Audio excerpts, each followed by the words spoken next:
Assalamualaikum warahmatullahi wabarakatuh.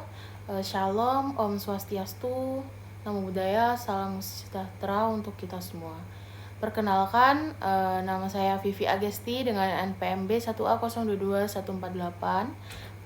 Pada kesempatan ini saya akan mempresentasikan materi untuk mata kuliah Kejahatan Mayantara. Dalam presentasi ini saya menggunakan rujukan utama dari buku Kejahatan Mayantara karya Dr. Abdul Wahid SHMA dan Muhammad Labib SH.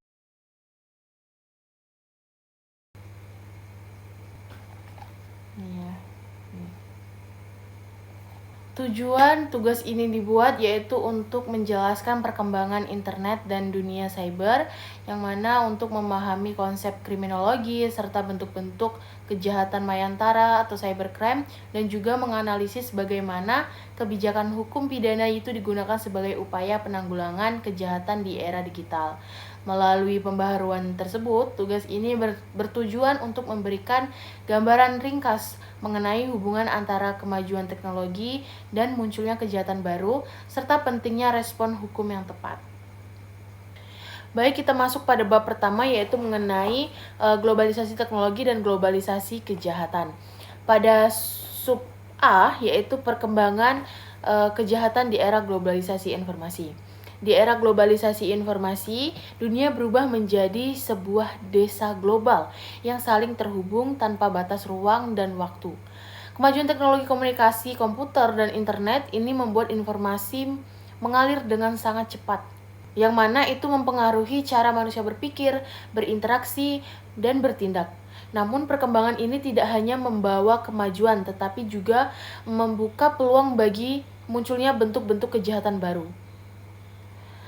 Teknologi ini menciptakan ruang maya yang memungkinkan aktivitas manusia itu berpindah dari kehidupan nyata ke kehidupan virtual, di mana transaksi, komunikasi, hingga aktivitas sosial itu bisa dilakukan secara bebas dan anonim.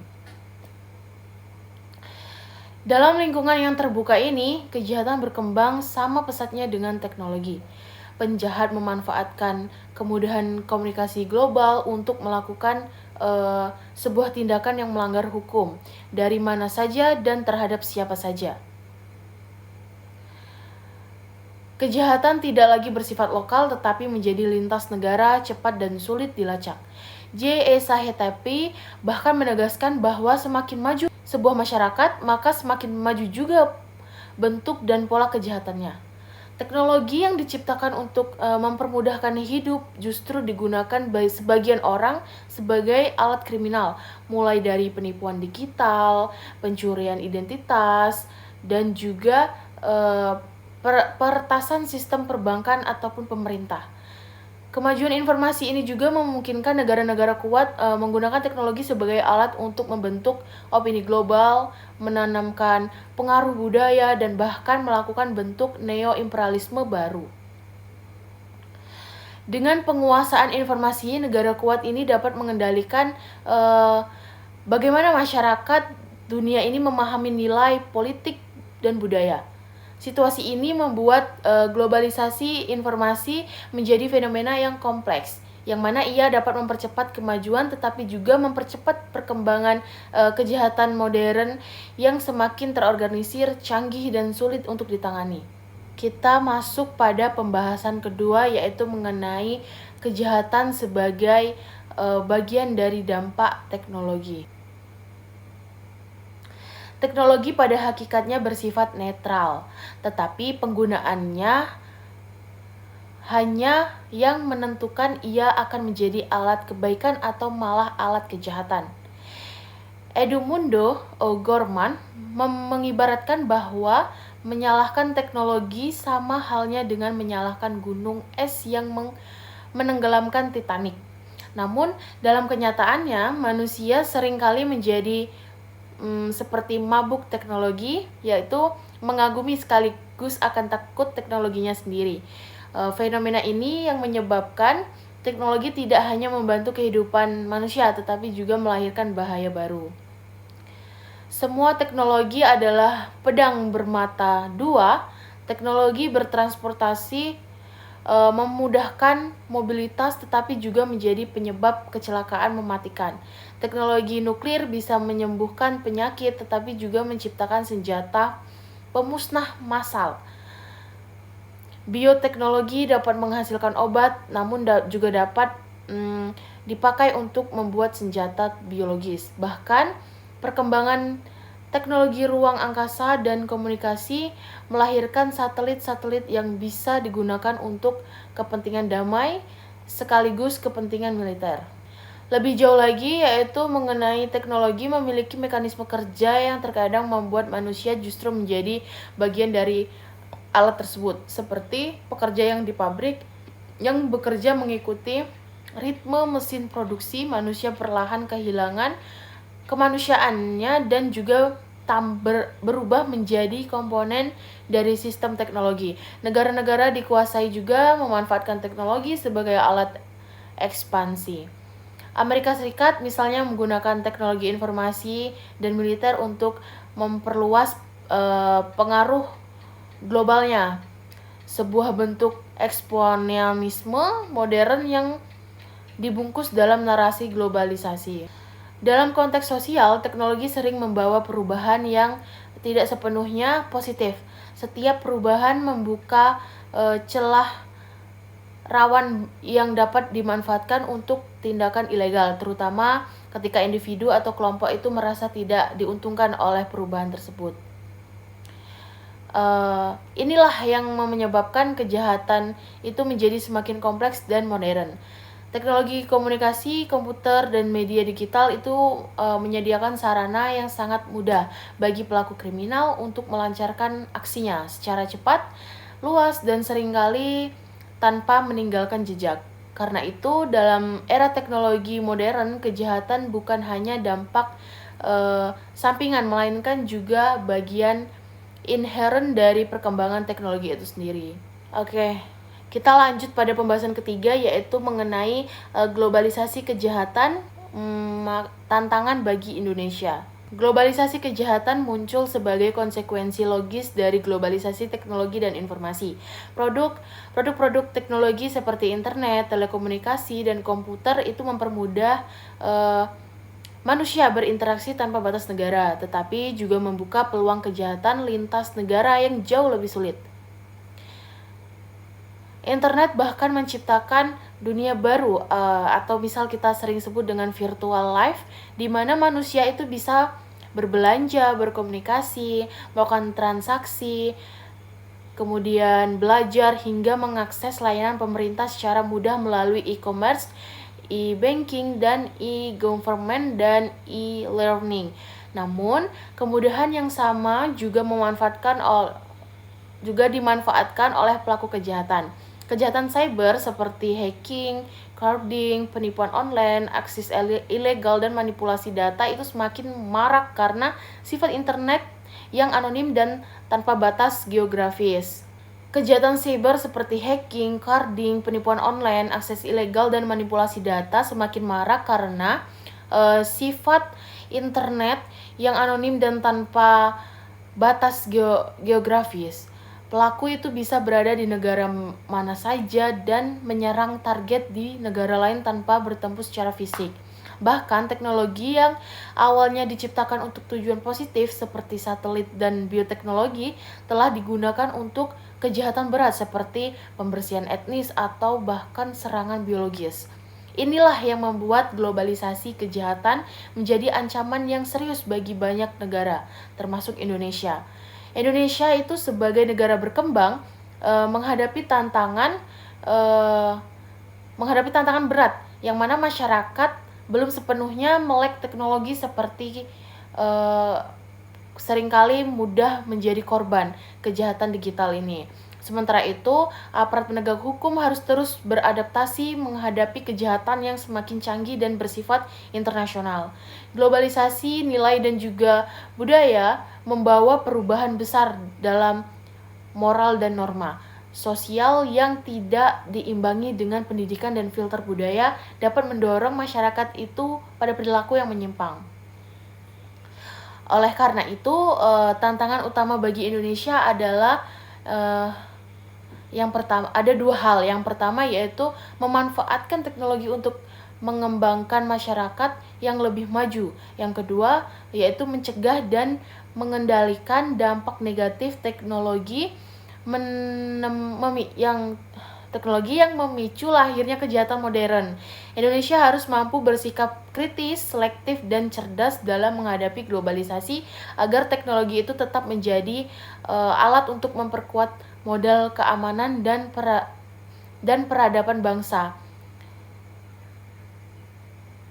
Jika sebaliknya menjadi ancaman bagi kehidupan sosial. Pada bab 2 kita akan masuk pada eksistensi kejahatan mayantara, yang mana pokok pembahasannya yaitu mengenai pengertian internet dan sejarah dunia cyber. Kemudian ada pengertian kriminologi kejahatan mayantara, cyber, dan teori-teori kriminologi. Lalu yang terakhir yaitu mengenai kebijakan hukum pidana dalam upaya penanggulangan kejahatan. Pada poin pertama mengenai pengertian internet dan sejarah dunia cyber. Internet pada dasarnya merupakan jaringan global yang menghubungkan jutaan komputer di seluruh dunia sehingga memungkinkan pertukaran data, komunikasi, dan berbagai aktivitas digital itu tanpa batas geografi dan waktu. Awalnya internet bukanlah ruang publik seperti sekarang.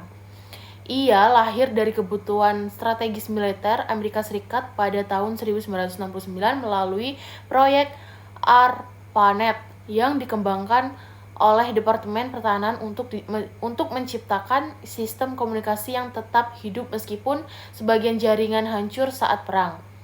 Dari jaringan militer ini berkembanglah menjadi jaringan akademik pada tahun 1970 sampai 1980-an, di mana universitas-universitas mulai saling terhubung melalui protokol TCP atau IP yang kemudian menjadi standar global komunikasi internet. Perkembangan besar terjadi setelah ditemukannya World Wide Web oleh tim Berners-Lee pada awal 1990-an yang membuat internet dapat diakses secara visual, yang mana melalui halaman web, tidak lagi sekedar teks. Sejak itu, internet menyebar ke seluruh dunia, termasuk Indonesia yang mulai mengenalnya pada awal tahun 1990-an melalui jaringan kampus. Lalu berkembang menjadi layanan komersial pada 1994 sampai 1995. Internet kemudian membentuk ruang baru yang disebut cyberspace, yaitu ruang imajiner yang hadir sebagai hasil konvergensi antara teknologi, komunikasi, komputer, dan media digital. Dalam ruang ini, manusia dapat melakukan aktivitas layaknya dunia nyata seperti berinteraksi sosial, bekerja, belajar, berdagang, dan bahkan membentuk identitas baru. Cyberspace mendorong munculnya realitas paralel yang terbagi menjadi kehidupan nyata atau real life dan kehidupan maya yaitu virtual life, di mana dunia maya ini batas negara, batas budaya, bahkan batas hukum seolah menghilang sehingga setiap orang itu dapat berhubungan dengan siapa saja di seluruh dunia. Ruang ini kemudian melahirkan masyarakat baru yang disebut netizen, yaitu orang yang beraktivitas secara intens dalam ruang digital. Namun, kebebasan tanpa batas yang ditawarkan cyberspace ini justru menghadirkan tantangan baru karena minim kontrol formal, sehingga berbagai perilaku menyimpang dan tindakan kriminal itu muncul dan berkembang dengan cepat. Pokok pembahasan kedua yaitu mengenai pengertian kriminologi kejahatan mayantara atau cybercrime, dan teori-teori kriminologi.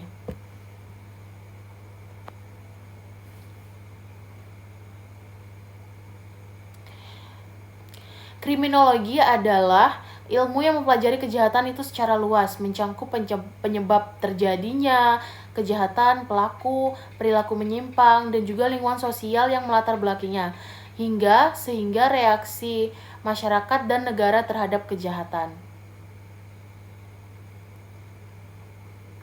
Kriminologi tidak hanya melihat kejahatan sebagai pelanggaran hukum tertulis, tetapi juga sebagai fenomena sosial yang terkait dengan moral, nilai, budaya, dan struktur masyarakat. Karena Karena itu, kriminologi selalu berkembang mengikuti perubahan sosial yang terjadi. Kejahatan sendiri dapat dipahami melalui dua pendekatan secara yuridis. Secara yuridis, kejahatan merupakan perbuatan yang dilarang oleh undang-undang dan diancam pidana. Tapi secara sosiologis, kejahatan dipahami sebagai tindakan yang merugikan masyarakat, merusak tatanan sosial, dan juga menimbulkan keresahan meskipun belum tentu seluruhnya itu diatur oleh hukum tertulis. Perkembangan masyarakat yang semakin kompleks itu membuat batas-batas kejahatan juga berubah, termasuk munculnya kejahatan baru yang tidak dikenal pada masa lalu. Seperti itu. Kejahatan mayantara atau cybercrime ini adalah salah satu contoh kejahatan baru yang lahir sebagai akibat perkembangan teknologi informasi. Cybercrime dapat diartikan sebagai setiap perbuatan melawan hukum yang dilakukan melalui atau terhadap sistem komputer, jaringan komputer, atau perangkat digital. Kejahatan ini mencangkup berbagai bentuk seperti pencurian data, peretasan, penyebaran malware, penipuan online, menghancurkan sistem elektronik, penyebaran konten terlarang, hingga manipulasi transaksi digital.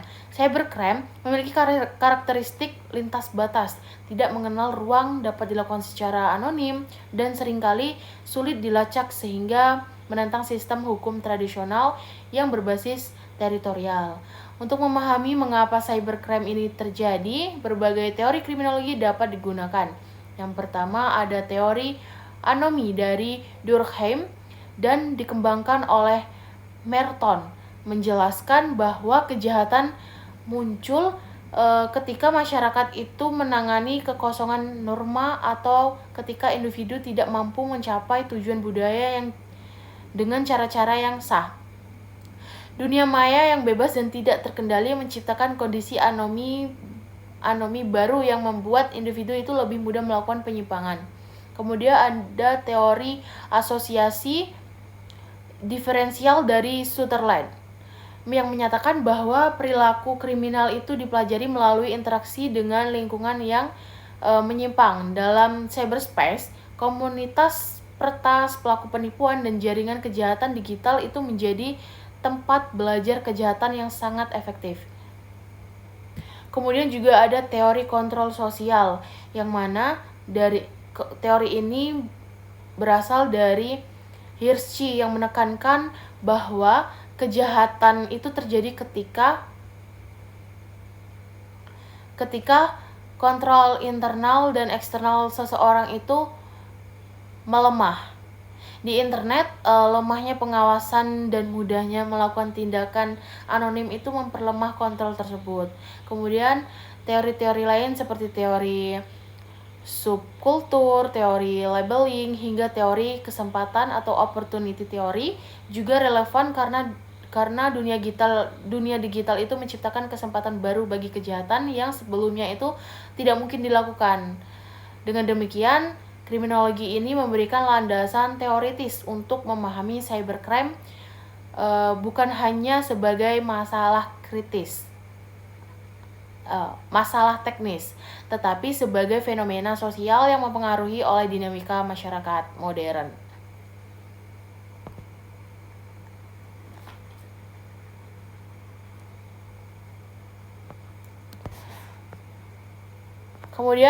Kemudian pembahasan ketiga yaitu kita mengenai kebijakan hukum pidana dalam upaya penanggulangan kejahatan.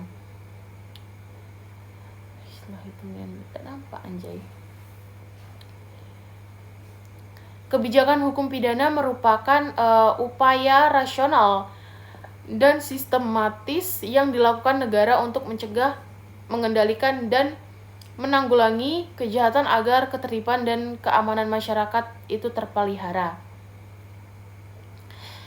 Dalam konteks kejahatan mayantara, kebijakan hukum pidana menghadapi tantangan baru karena sifat kejahatannya yang lintas batas dan tidak mengenal ruang, berlangsung sangat cepat dan juga memanfaatkan teknologi yang selalu berkembang. Hukum pidana yang sifatnya statis seringkali tertinggal dibanding perkembangan teknologi yang begitu dinamis, sehingga penyesuaian regulasi itu menjadi hal yang tidak terhindarkan. Penanggulangan kejahatan melalui hukum pidana ini dapat dilakukan melalui proses kriminalisasi, yaitu penentuan suatu perbuatan sebagai tindak pidana berdasarkan tingkat bahayanya terhadap masyarakat. Dalam menghadapi kejahatan digital, kriminalisasi harus dilakukan secara efektif dan berprinsip, mempertimbangkan asas legalitas, asas proporsionalitas, asas kebutuhan atau subsidiaritas, serta kemampuan penegakan hukum. Perbuatan yang menimbulkan kerugian nyata, berulang, dan menimbulkan keresahan masyarakat dan secara teknis memungkinkan untuk dibuktikan perlu diterapkan sebagai tindak pidana. Namun, kriminalisasi juga tidak boleh dilakukan secara berlebihan karena dapat menimbulkan over criminalization yang justru membuat penegakan hukum itu tidak efektif. Di Indonesia, kebijakan hukum pidana dalam menghadapi cybercrime ini dilakukan melalui pembaharuan peraturan perundang-undangan seperti pengesahan Undang-Undang Informasi dan Transaksi Elektronik, kemudian pembentukan perangkat penyidik khusus, peningkatan kemampuan digital forensik, serta sama internasional karena sifat cybercrime yang lintas negara itu. Penanggulangan cybercrime itu tidak cukup hanya dengan menggunakan instrumen penal atau hukum pidana, tetapi juga harus dilengkapi dengan upaya non-penal seperti pendidikan digital kepada masyarakat, peningkatan literasi, keamanan siber, dan penggunaan tata kelola teknologi dan pengawasan sistem informasi. Kebijakan hukum pidana pada akhirnya harus mampu menyeimbangkan antara perlindungan terhadap masyarakat, penghormatan terhadap hak asasi, serta kebutuhan untuk menjaga keamanan ruang digital. Dalam era globalisasi ini, teknologi yang membawa peluang sekaligus ancaman baru, hukum harus bersifat adaptif, progresif, dan juga responsif agar mampu memberikan perlindungan yang efektif terhadap perkembangan kejahatan mayantara. Dengan demikian, kriminologi ini memberikan landasan teoritis yang komprehensif untuk memahami cybercrime, tidak sekedar sebagai persoalan teknis yang berkaitan dengan komputer dan jaringan, tetapi lebih jauh sebagai fenomena sosial yang lahir dari dinamika masyarakat modern. Kejahatan mayantara itu muncul sebagai akibat langsung dari perubahan perilaku manusia, perkembangan budaya, digital, dan interaksi sosial yang kini banyak berlangsung di ruang virtual. Pendekatan kriminologi menempatkan cybercrime dalam konteks yang lebih luas, yakni sebagai bagian dari segala sosial yang dipengaruhi oleh struktur masyarakat, norma, nilai, kesempatan, hingga proses belajar sosial yang dialami individu. Melalui berbagai teori seperti anomi, teori biososiologis, kontrol sosial, hingga differential association dan kriminologi menjelaskan bahwa cybercrime itu tidak muncul dalam ruang hampa, melainkan terbentuk ketidakseimbangan norma, lemahnya kontrol sosial, perbedaan kesempatan, dan proses interaksi dengan kelompok yang mendorong perilaku menyimpang. Dengan perspektif ini, kejahatan mayantara itu dapat dipahami bukan hanya sebagai pelanggaran yang dilakukan melalui teknologi, tetapi sebagai konsekuensi logis dari cara manusia beradaptasi dengan perkembangan teknologi informasi yang pesat. Oleh sebab itu, pendekatan kriminologis menjadi penting untuk merumuskan kebijakan pencegahan dan penanggulangan cybercrime yang tidak hanya fokus pada aspek teknis, tetapi juga memperhatikan faktor sosial, budaya, psikologis, dan juga struktur yang melatar belakanginya.